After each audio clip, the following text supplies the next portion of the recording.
Welcome to the Maura Sweeney podcast. Maura is an international speaker, Huffington Post contributor, and the trademarked ambassador of happiness.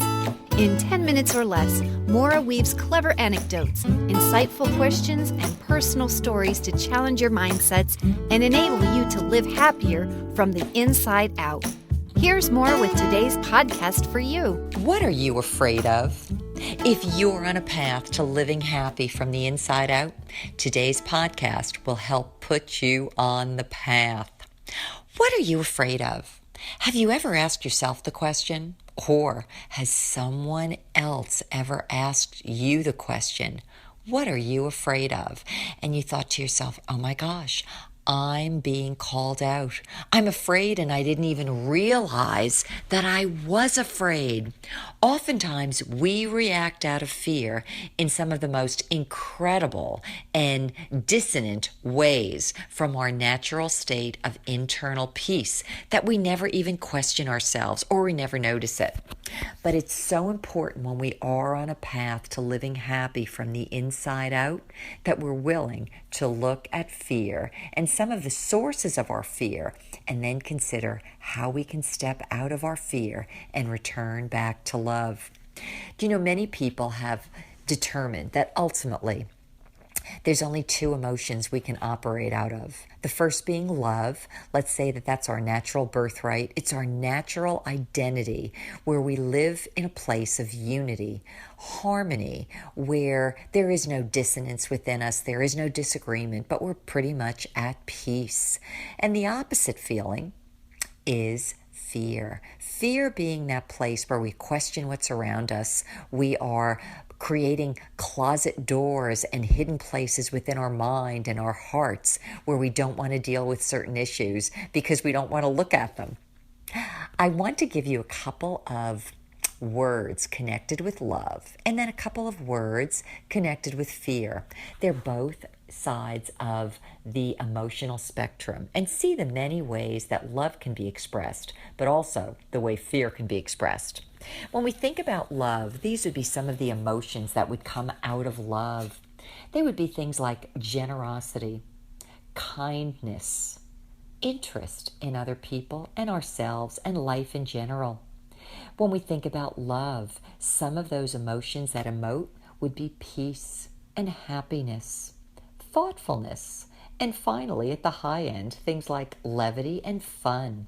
When we are in a place of love, we're actually in a place that's constantly extending life, and it's always adding life and adding energy to us. But let's take a look at what fear does to us, and you'll also understand why it's a thief when it comes to our pursuit of our pursuit of happiness. Fear would involve emotions like anger, abuse, anxiety, bullying, attack, impatience.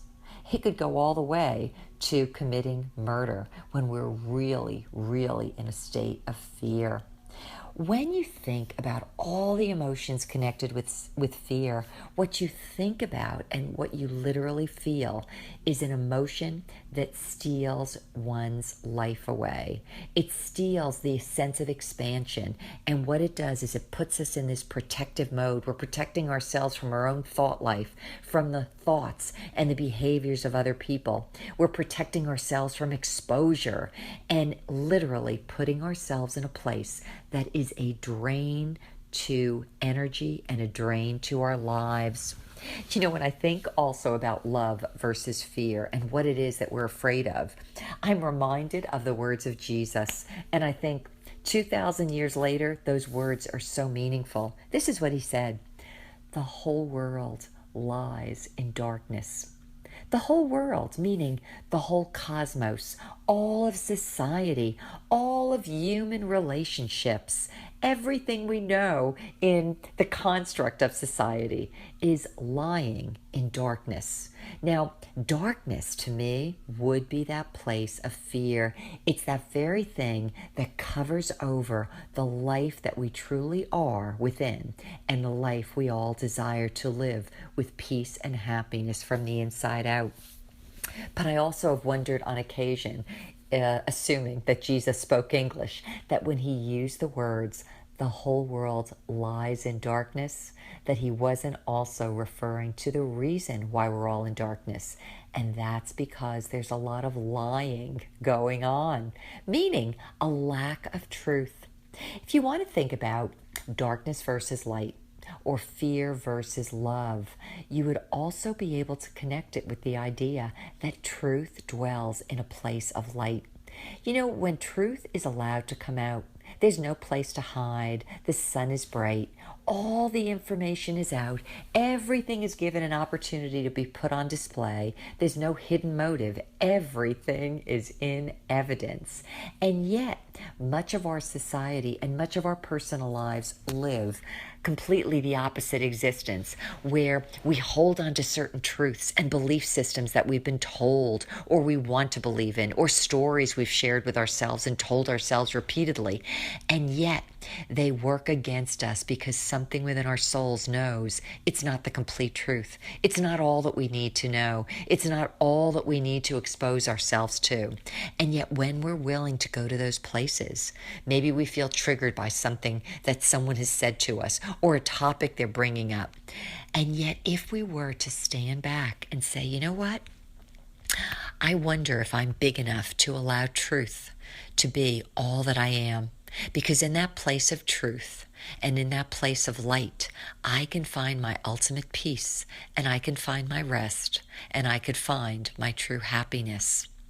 Not everyone's willing to go to those places, and it's not an easy place to go, especially when we've worked so hard and diligently to protect the things we believe in, especially when those things are lies.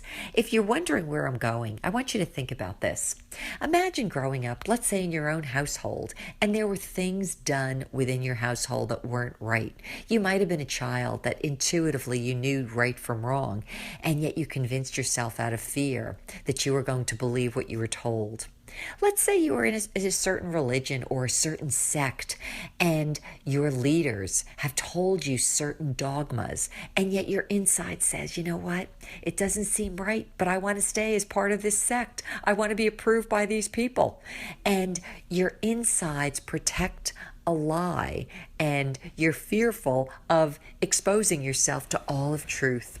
Things like that happen every day and everywhere, and very few people within the human condition are free of it. So, you know, sometimes people have been told stories, or they believe certain things that they've been told by their government leaders, by maybe venerated institutions, or by teachers when they were growing up, or managers. Sometimes they've been told things by their spouse, and yet when those lies are hidden within our souls and we're not willing to look at them, we keep ourselves in a place of fear because we're not allowing the light in there. Maybe today is a day that you want to allow truth to stand on its own. Maybe that means getting into conversations with people that are a little bit different from you. Maybe it means hearing another part of a story that you never learned before. Maybe it's getting a new perspective. Maybe it's exposing some things that you weren't willing to address with yourself in those quiet moments. I'm going to do something different today. I'd like to offer you a free copy of one of my books from my Art of Happiness series. The book is entitled Values, and it's all about truth. I think that there'll be something in it of a different nature that will help you step out of maybe some of the fears and the fearful places you've been in, and to step into the light and the place where you can allow all brightness to maybe shed their light or their rays into places that maybe you had behind closed doors. But the goal behind it all is that you may live in a place where the clouds of dissonance, the darkness of lies or untruths, or maybe partial truths, are able to step out of the way, and that what you might be able to do is absorb a little bit more light, a little bit more love, and a little bit more happiness on your path to living happy from the inside out.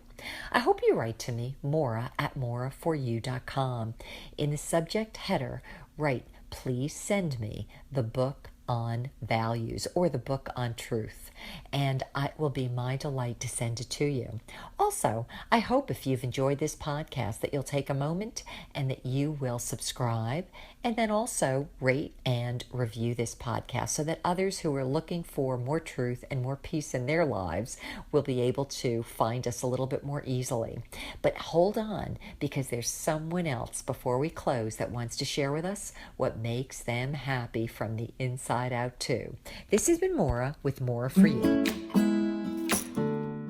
Hey, this is Mark Patterson, and I am talking to you from Hermosa Beach, California, originally from Seattle, Washington. And you know what makes me happy? Being in the mountains, Mountain Mark. I love being up there. You turn off all the electronic machines that you have, no phone, no texting, no computer, and you just get completely clear and at peace, full of joy with where you are and where you want to go. You get super clear. Okay? So that's what makes me happy. And if you want to get super happy, you can listen to my podcast called Finding Your Summit, all about overcoming adversity and finding your way in life. Love it. For more insights on living happy from the inside out, subscribe to this podcast.